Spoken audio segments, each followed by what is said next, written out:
pacientes al someterse a una cirugía tienen riesgo de sangrado por alguna complicación propia de la cirugía, ¿sí? En un legrado, que perforemos, que hagamos un desgarro de la arteria uterina. ¿Cómo? ¿Grupo IRH? El tipe y el cruce, ¿sí? Así es.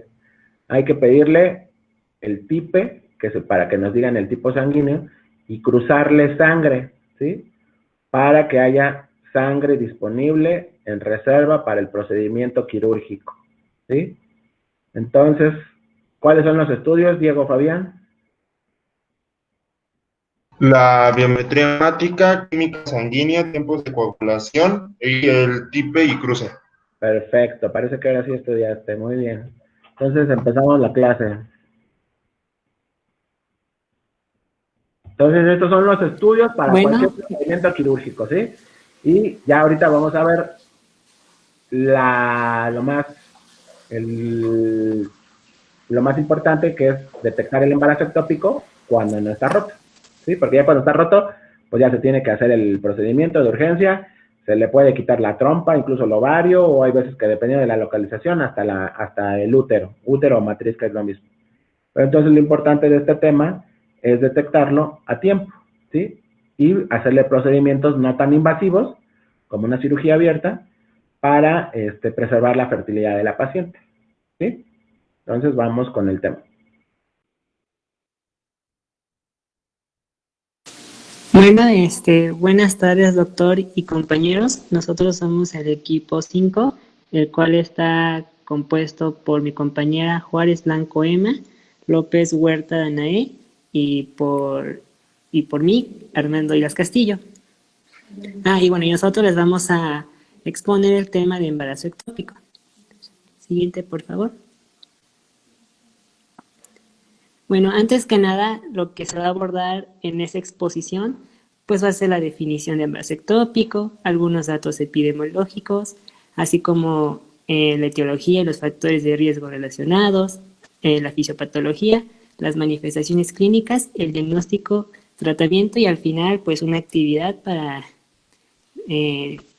una actividad didáctica, ¿no? Siguiente.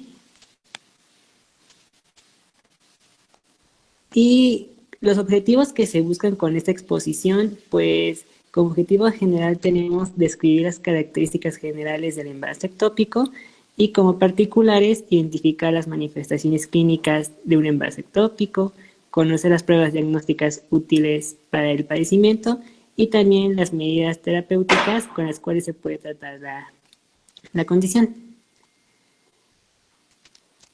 Y bueno, ahora sí, un embarazo ectópico.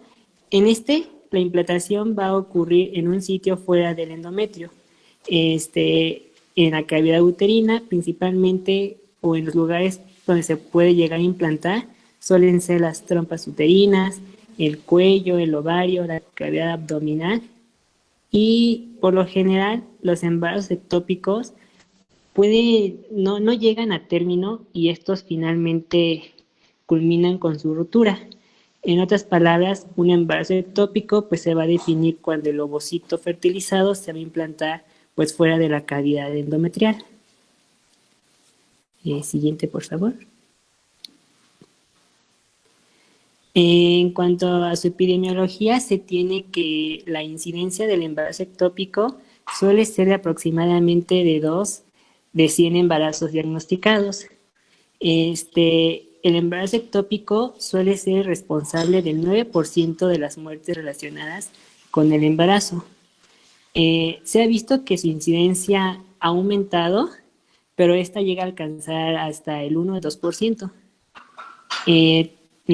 Por otro lado, en los países desarrollados, el embarazo ectópico pues, suele ser la causa del 10 al 15% de las muertes maternas relacionadas con la gestación, y entre el 80 y 90% de estos, el 80 y el 90% de los fallecimientos durante el primer trimestre se debe a esto.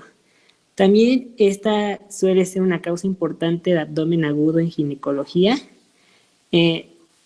El 34% corresponde a aquellas pacientes nulíparas y el 23% a multíparas.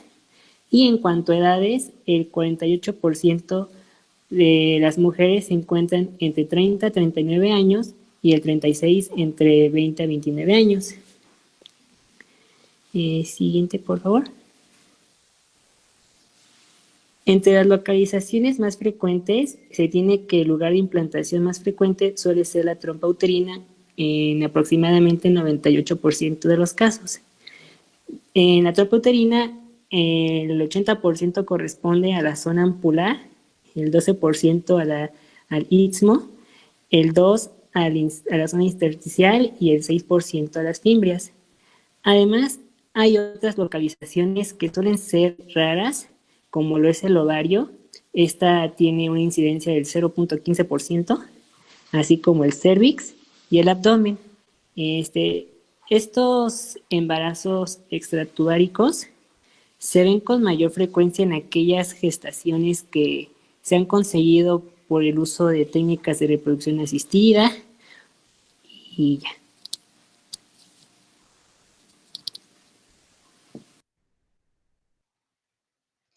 Entonces, ¿qué elementos me pueden condicionar un embarazo ectópico? Van a ser todos aquellos factores que, como ya mencionó el profesor, nos van a dificultar o nos van a impedir el paso del huevo hacia la cavidad uterina. Así vemos en la imagen del lado izquierdo, en un embarazo normal, cómo es que el huevo, conforme pasa el tiempo, pues pasa por las trompas hasta llegar a la cavidad uterina, que es donde se implanta. En cambio, en el embarazo ectópico, por alguna razón, esto no va a suceder. Esto puede ser por dos causas, ya sean por causas propias del ovario, que serían las ováricas, o pueden ser causas propias de las tubas, que serían pues las tubáricas. Dentro de las causas ováricas, se van a encontrar todas aquellas que me vayan a provocar una anidación precoz. Y ya puede ser, eso puede ser porque el óvulo es demasiado grande o bien porque hay un desprendimiento precoz de la zona pelúcida, lo que va a hacer que pues esto se implante antes. También otro fenómeno que se ha observado es el de la transmigración y esto consiste en que el óvulo va a pasar por las trompas de falopio, va a llegar a la cavidad uterina y luego va a continuarse hacia la otra trompa de falopio y ahí es donde se va a implantar. Y otra de las causas son todas aquellas que son parte de las técnicas de reproducción asistida. Y esto porque como ya sabemos, pues hay una hiperestimulación ovárica y hay múltiples implantaciones, lo que va a aumentar la probabilidad de que alguna de ellas ocurra fuera de la cavidad uterina. Por otro lado, dentro de las causas tubáricas se pueden enlistar las siguientes. Las que cursan con la enfermedad inflamatoria pélvica, y aquí pues incluimos a las infecciones como por salpingitis gonocócica y la tuberculosis genital, las cuales pues me van a provocar un deterioro en la actividad ciliar y en la motilidad de la tuba, que como sabemos esto es importante para el movimiento del ovocito. También encontramos a la endometriosis továrica, que como ya sabemos, pues este va a ser pues el crecimiento de tejido endometrial fuera de la cavidad uterina. Y si esto ocurre en las tubas, pues va a ser más probable que el huevo se implante ahí. Por supuesto, también tenemos causas congénitas, en donde estas pueden suceder ya sea por hipoplasias o porque la tuba es demasiado larga o muy tortuosa. Y pues también causas funcionales que me van a pues provocar alteraciones en el peristaltismo de la tuba, lo que igual pues va a dar origen a lo mismo. Y pues todo lo anterior en relación con la etiología del embarazo ectópico. También existen factores de riesgo para pues esta patología. Los doctores Padilla y López realizaron un estudio en población mexicana en un hospital en Chiapas para identificar cuáles eran los factores de riesgo más frecuentes en ese hospital. Y para esto tomaron en cuenta a una población de 100 pacientes con el diagnóstico de embarazo ectópico y pues estuvieron analizando cuáles eran los riesgos que tenían en común. De tal manera que ellos obtuvieron, en primer lugar, al antecedente de embarazo ectópico con un riesgo relativo de 108. Esto quiere decir que una paciente que ya ha tenido un embarazo ectópico tiene un riesgo de hasta 108 veces más de tener otro embarazo ectópico que en aquella paciente que no lo ha tenido previamente. En segundo lugar, ellos obtuvieron el uso de métodos anticonceptivos, específicamente el dispositivo intrauterino, con un riesgo relativo de 12, y en tercer lugar la multigestación con un riesgo relativo de 3.8, y bueno, aquí también habían incluido a la cirugía previa abdominal con un riesgo relativo de 5. Por otro lado, como seguramente revisaron en el libro de Williams, también aparece una tabla con factores de riesgo. Estas se las coloqué porque pues esta lista es más amplia y pues no podemos dejar pasar ninguno. Y pues aquí se incluyen factores de riesgo que ya les había mencionado, pero también hay otros como la ligadura de trompas, o bien una patología tubaria demostrada, infecciones genitales como les había mencionado por clamidia o por una salpingitis, también tabaquismo, el aborto previo, parejas sexuales múltiples y cesárea previa.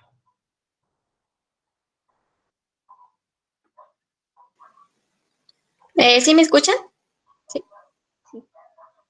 Sí, ok. Es que luego falla en Google, mira el audio. Bueno, tenemos que la fisiopatología del embarazo ectópico pues se va a dar por la implantación del ovocito fuera del endometrio normal de la cavidad uterina. El Williams de ginecología nos menciona que hay dos causas principales, que es la histopatología de las trompas de falopio, que es donde por lo general se llega a implantar el ovocito, y nos dice que esto se va a deber a la ausencia de la capa submucosa de la trompa de falopio, lo cual va a permitir que se meta en el epitelio y se implante dentro de la capa muscular de esta. Y la inflamación, ya que nos dice que si tiene un proceso inflamatorio la trompa de falopio, va a hacer más lento el descenso del ovocito hacia la cavidad uterina, y este va a permitir que se implante en esta. Y en un artículo encontré que este proceso va a acabar en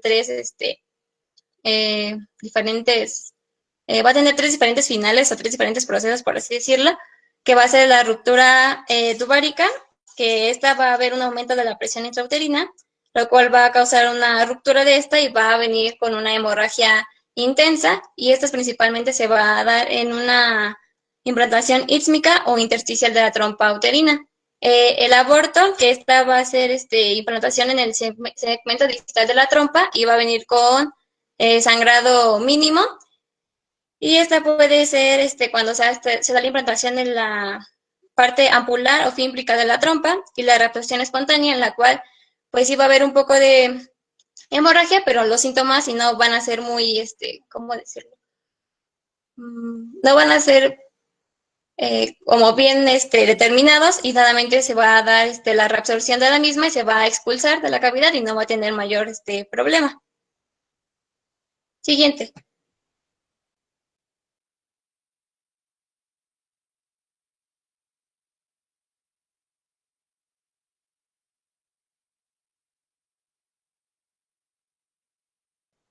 La siguiente, por favor. Y aquí les puse un ejemplo de anterior, un ejemplo de cómo se ve la trompa de falopio normal y en un proceso inflamatorio, como puede ser por la salpingitis, que va a hacer que se inflame la trompa de falopio y va a hacer más lento el descenso del ovocito hacia la cavidad uterina.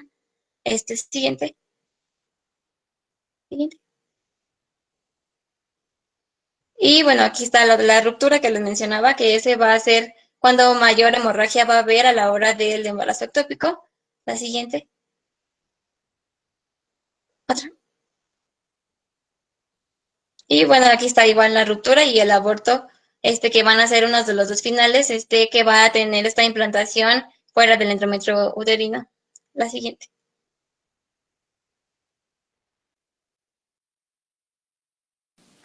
Ahora continuando con sus manifestaciones clínicas, principalmente en la mayoría de los casos, el trofoblasto va a invadir la pared tubárica, y de acuerdo a esto es como y las manifestaciones clínicas van a estar determinadas pues por el grado de invasión, la viabilidad del embarazo y el lugar de implantación.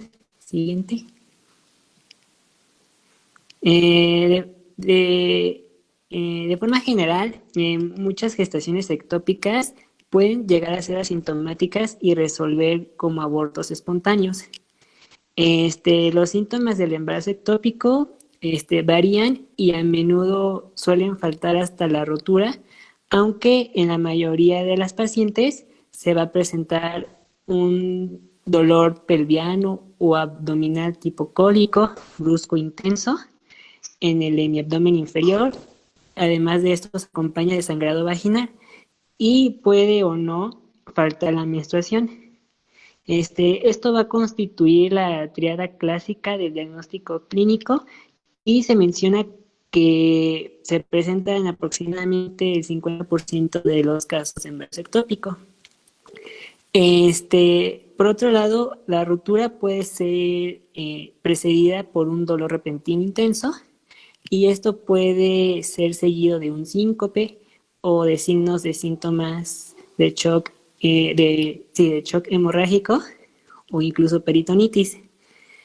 La hemorragia suele ser más probable en aquellos embarazos rotos de los cuerdos uterinos y también puede haber dolor a la movilización cervical, un dolor anexial o una masa anexial. Y también se describe que el útero puede llegar a estar agrandado. El siguiente. Y bueno, entonces, como en toda patología, el proceso diagnóstico debe seguir una serie de pasos ordenados y completos. Comenzando con la parte clínica, aquí vamos a realizar una anamnesis completa, en donde pues vamos a realizar la semiología de todos los síntomas que pues ya nos presentó mi compañero. Y bueno, aquí además es muy importante que nosotros recopilemos todos los factores de riesgo para que con ello pues nosotros podamos integrar un mejor diagnóstico. La segunda parte, pues vamos a realizar una exploración general y ginecológica. Y bueno, dentro de sus propósitos es estudiar el estado hemodinámico de la paciente.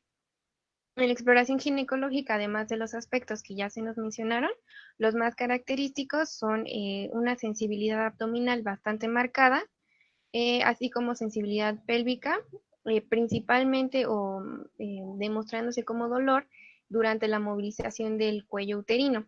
Esto, si se dan cuenta, ocurre en la mayoría de las pacientes, cerca de un 80-95% de ellas. Por otro lado, también se han encontrado cambios uterinos en una proporción menor, en un 20-30% de todas las pacientes.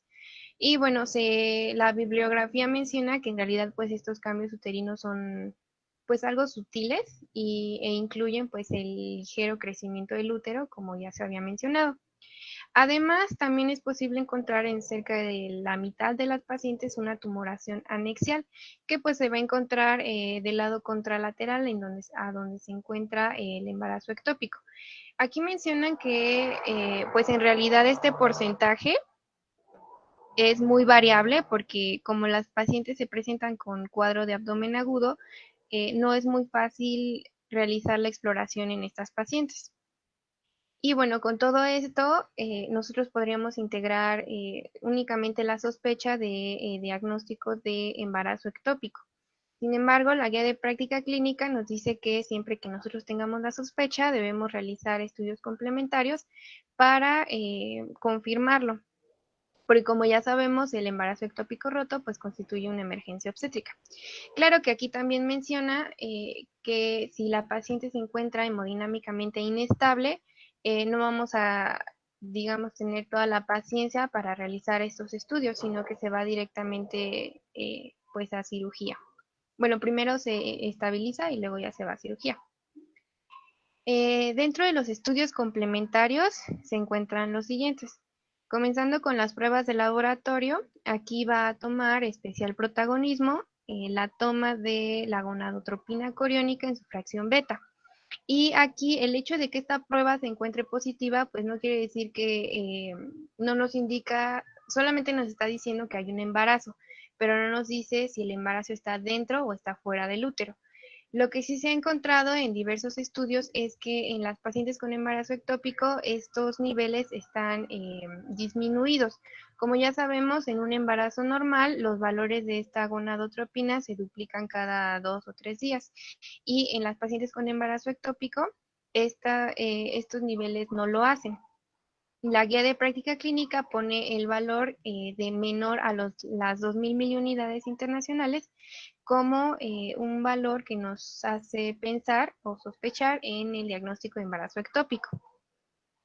Otra de las pruebas es el de la progesterona sérica, que esta en realidad no es de mucha utilidad en el diagnóstico, pero sí nos ayudaría para descartarlo.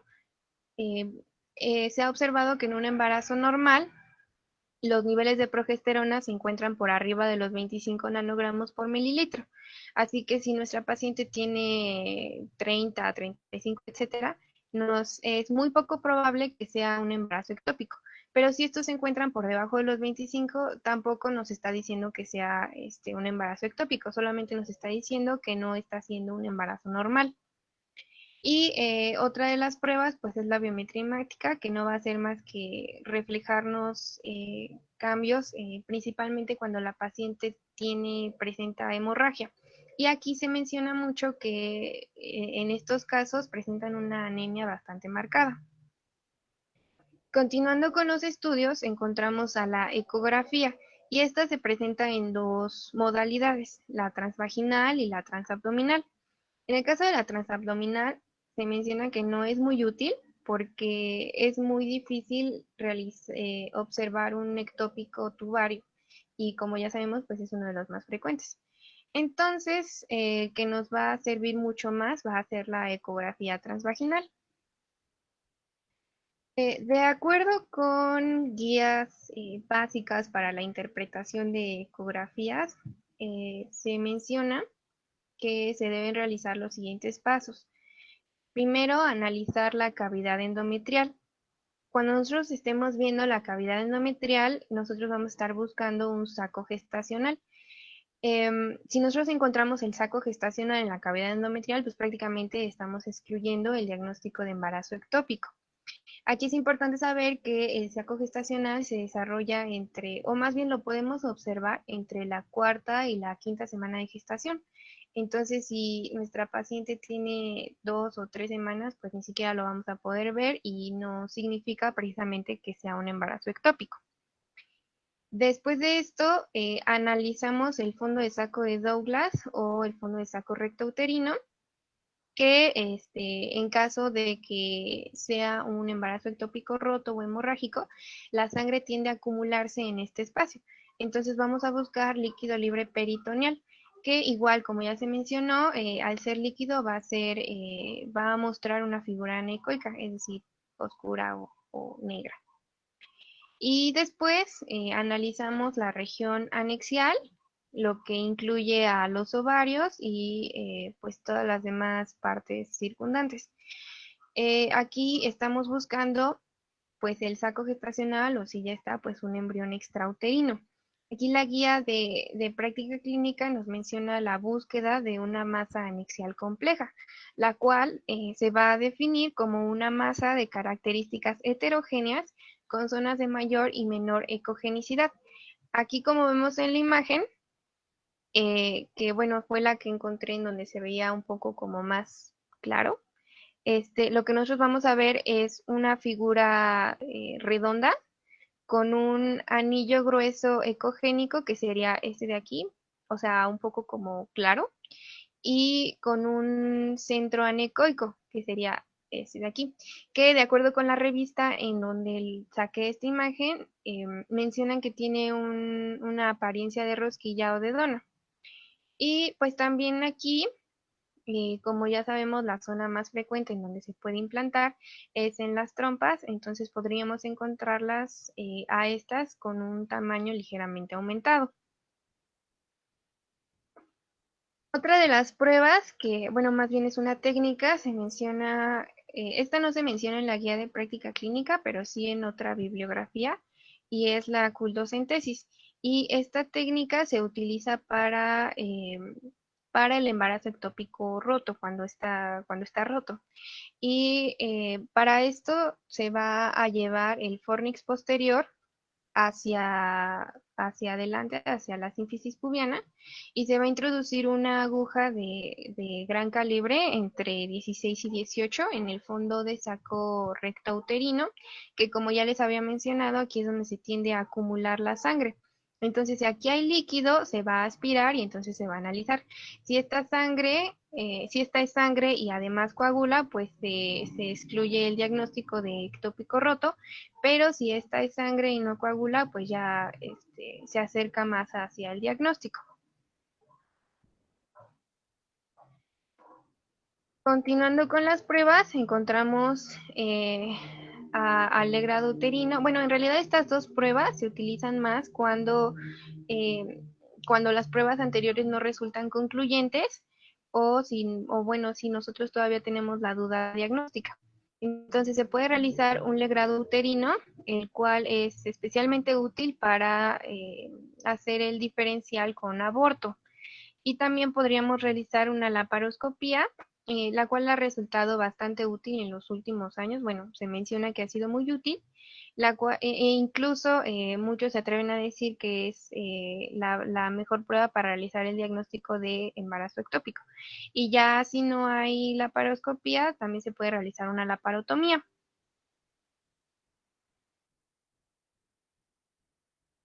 Sabemos que en el proceso diagnóstico pues pueden surgir muchas dudas y entonces es importante saber cuáles son los diagnósticos diferenciales del embarazo ectópico. Hay muchos de estos pues ya los vimos con las patologías. Sabemos que todas las que causen hemorragia en el primer trimestre pues van a ser parte del diagnóstico diferencial de embarazo ectópico. Pero aquí pues también se incluye, debido al cuadro de abdomen agudo, también se incluye por ejemplo la apendicitis. Y pues bueno, este cuadro va a estar en la presentación y también va a estar en la liga que se encuentra abajo por si lo quisieran revisar más tarde. Bueno, tenemos que para el tratamiento de embarazo ectópico va a haber diversas opciones de manejo, ya sea tratamiento médico, la cirugía conservadora y la cirugía radical. Siguiente, por favor. Siguiente. Tenemos que para el tratamiento médico, este va a ser para embarazo ectópico no roto y se va a manejar principalmente con el fármaco que es metrotexate. En la guía de práctica clínica nos dice que hay tres protocolos de administración que pueden ser la monodosis, la doble dosis y la multidosis, pero nos recomiendan utilizar la monodosis ya que el resultado va a ser similar a las otras dos y la toxicidad va a ser menor. Y bueno, la dosis que se da en embarazo ectópico es de 1 miligramo por kilogramo o 50 miligramos. Siguiente, por favor. Antes de esto, en el metotrexate tiene varias contraindicaciones. Estas van a ser como la lactancia, dificultad o algunas afecciones en algunos órganos del cuerpo, ya sea renal, hepática o pulmonar, hipersensibilidad de este fármaco, un saco gestacional mayor a 3.5 centímetros, o si se llegan a encontrar actividad cardíaca embrionaria, está contraindicado. La siguiente, por favor. En la cirugía conservadora, aquí solamente encontré que pueden ser por dos tipos de procedimientos, ya sea la salpingostomía lineal o la salpingocentesis, que estas van a solamente se va a llevar a cabo por una pequeña incisión en las trompas de falopio para extraer lo que es el producto o el embarazo ectópico, pero en esto solamente se va a hacer una pequeña incisión, no se va a retirar nada parecido y se puede conservar la fertilidad de la mujer. Y después de que se llevan a cabo, se recomienda dar una aplicación de metrotexate para contrarrestar algunos efectos. El siguiente, por favor. Y bueno, igual esa va a tener algunas condiciones y algunas contraindicaciones. Si las quieren checar más tarde, bueno, les dejo ahí la tablita. La siguiente, por favor. Y lo que tenemos, lo que es la salpingectomía, que esto va a ser ya una cirugía radical. ¿A qué me refiero con radical? Que esta va a llevarse a cabo en lo que es un embarazo ectópico roto. Esto va a involucrar lo que es la eliminación de la trompa de falopio junto con el embarazo ectópico o el producto que va a estar dentro de estas. y esta puede ser parcial o puede ser completa. La parcial solamente se va a retirar la parte en la cual se encuentra el embarazo ectópico y todavía se puede conservar cierta fertilidad en la mujer. Y la completa, pues se va a retirar completamente la trompa de falopio junto con el producto dentro. Y también en la guía de práctica clínica nos comentan que hay otro tratamiento que se llama tratamiento expectante, en la cual solamente se va a tener un tratamiento a cierto tipo de pacientes que se va a llevar especialmente si están hemodinámicamente estables estos pacientes y no tienen un embarazo ectópico roto, y se les va a estar checando constantemente lo que es la fracción beta de la hormona gonadotropina, y se le va a estar checando que sus valores sean menor a 1000 unidades internacionales. Y eso sería todo de mi parte.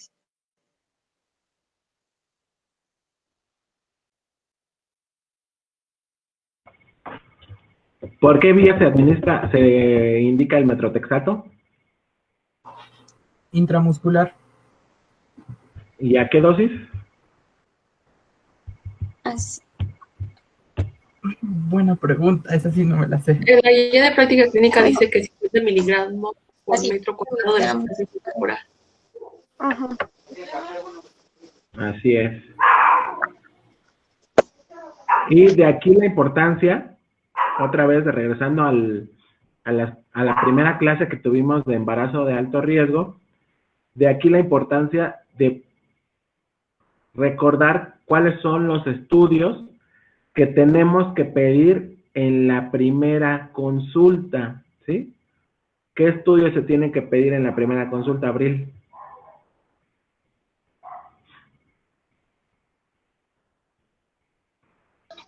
Disculpe, es que mi prima está en clase por si hay ruido. Es la glucosa.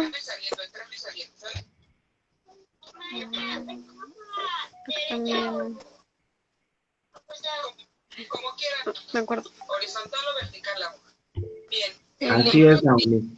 BH, química, ego, grupo IRH, urocultivo y cultivo de secreción vaginal, BDRL, HIV.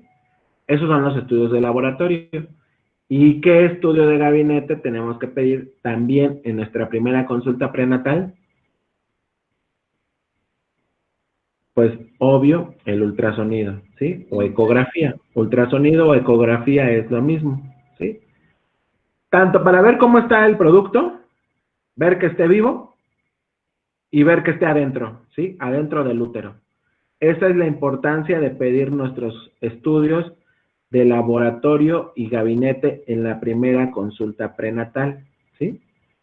Ver que no haya anemia, que la función renal esté bien, la función hepática, que no haya infecciones, que no haya datos de anemia, y que aparte, por en el estudio de gabinete que pedimos, que el embrión esté vivo, que haya latido cardíaco, y que aparte esté dentro del útero, ¿sí? Esa es la importancia. En tus diapositivas, Emma, me pusiste que la fracción beta por abajo de 2000, ¿sí? Es por arriba de 1500, entre 1500 a 2000, ¿sí? Con una fracción... Sí habían bibliografías que mencionaban entre 1500 y 2000, pero en la guía sí decía que con que sea menor a los 2000, con eso. Sí, pero, o sea, si tiene 2000 o entre 1500 y 2000 y por ultrasonido no ves un embrión o un saco gestacional intrauterino, eso te hace sospechar inmediatamente que estás ante la presencia de un embarazo ectópico, ¿sí? O sea, es decir, fracción beta por arriba de 2000, no por abajo, es por arriba de 2000 o por arriba de 1500. Y no ves un embrión vivo, sospecha embarazo ectópico, ¿sí?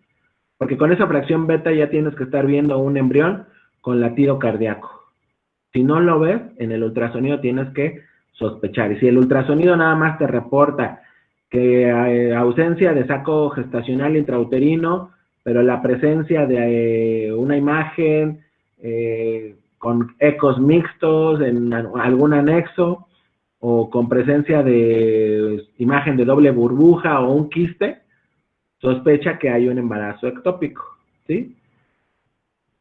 Y finalmente, pues haces la sospecha de un embarazo ectópico no roto, que es lo principal. No llegar a un tratamiento radical cuando ya está un embarazo ectópico roto. La idea es dar un tratamiento conservador. Como bien lo habían dicho, pues puede ser un tratamiento médico a base de metrotexato o un tratamiento por laparoscopía quirúrgico con la idea de conservación de las trompas, por si hay un deseo de fertilidad o de embarazo posterior, ¿sí? Pero de primera instancia, pues se prefiere el tratamiento médico y llegar justo al diagnóstico cuando hay un embarazo ectópico no roto. Y ya cuando está el embarazo ectópico roto es una cirugía de urgencia, es una LAPE, como lo vimos al principio de la clase, abdomen agudo, datos de choque, entonces hay que estabilizar hemodinámicamente a la paciente, canalizarla con doble vía, ponerle soluciones cristaloides, hidratar a la paciente, solicitar los estudios que ya hemos dicho, VH, química, tiempos, tipa y cruce, y pasar a quirófano de manera urgente, con canalización de doble vía, porque la paciente se nos está chocando, y entonces tenemos que, pues, cortar la hemorragia, de donde está sangrando. Pero pues eso ya es cuando hay un tratamiento radical. Esas son una parte de las urgencias obstétricas que tenemos, ¿sí? Pero pues para cuando hacemos un diagnóstico que la paciente tiene dolor de intensidad variable, que tiene retraso menstrual, ¿sí? Y que tiene sangrado o escaso o ocasional, en estas pacientes pues lo que tenemos que hacer en nuestra primera consulta es pedirle esos estudios. Y sí, si aún todavía no hay diagnóstico de embarazo, porque ella refiere nada más en la historia clínica que tiene retraso menstrual, que hoy un método, que no tiene método de planificación familiar, pues en este momento, aparte, si desconoce que está embarazada, aparte de esos estudios que ya habíamos comentado, también tenemos que pedir la fracción beta, ¿sí? Para confirmar el embarazo y valorarlo junto con el ultrasonido, si hay ausencia o presencia de saco gestacional. Así es. Y finalmente no es, la palabra correcta no es amenorrea, sino es retraso menstrual. Porque amenorrea, ¿cuál es la definición de amenorrea o ceguera? Que no tiene como pues su periodo menstrual, ¿no? O sea, no existe. ¿Cuál es la definición? Ausencia de la menstruación por más de 3 meses consecutivos. Así es, no 6 meses, Daniel. Son ausencia de menstruación por 3 meses o 3 ciclos regulares o 90 días. Esa es la amenorrea secundaria, cuando ya ha habido menstruación normal y tiene amenorrea secundaria. La amenorrea primaria, pues es cuando nunca ha menstruado, ¿sí? Que nunca ha habido menstruación, esa es la amenorrea primaria. Pero en este caso, pues las pacientes presentan, cuando hay posible embarazo, una amenorrea secundaria, ¿sí? Pero en este caso de un embarazo ectópico, presentan retraso menstrual, ¿sí? Retraso menstrual de unos 5 días, 6 días, en pacientes con ciclos regulares. Entonces tenemos una paciente con ciclos regulares, tiene retraso menstrual de una semana, y viene a consulta con nosotros por dolor, difuso, de intensidad variable, escaso manchado, y a nosotros al interrogatorio, pues si ha tenido relaciones sexuales, no tiene método de planificación familiar, pues de primera instancia no vamos a sospechar un embarazo ectópico, sino pues un embarazo, ¿sí? Ya cuando nosotros veamos los estudios y que veamos que tiene una fracción beta entre 1500 o 2000, pero por ultrasonido no se ve nada, ahí sí que no se nos vaya a ir el diagnóstico de embarazo ectópico. Cuando ya tiene fracción beta por arriba de 2000 y ya vemos el embrión intrauterino y que vemos que hay un desprendimiento o que hay un coágulo retrocorial, pues ya hacemos el diagnóstico de amenaza de aborto, ¿sí? Porque ya estamos viendo que sí hay saco gestacional y que le hacemos el tacto vaginal y al tacto vaginal encontramos el cérvix cerrado. Entonces primero es el diagnóstico que ya habíamos visto de amenaza de aborto y no hay dolor a la movilización del cérvix, ¿sí? Pero si encontramos cérvix cerrado y dolor a la movilización del cérvix o palpamos en el fondo de saco lateral una masa o una plastrón irregular, ahí sí podemos hacer la sospecha de un embarazo ectópico, que obviamente lo vamos a corroborar con los estudios de laboratorio y gabinete pertinentes.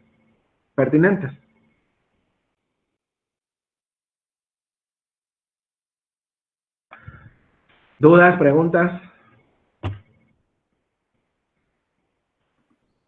April, ¿no? Bueno, entonces, ¿qué sigue? Les preparamos una actividad. Bueno, es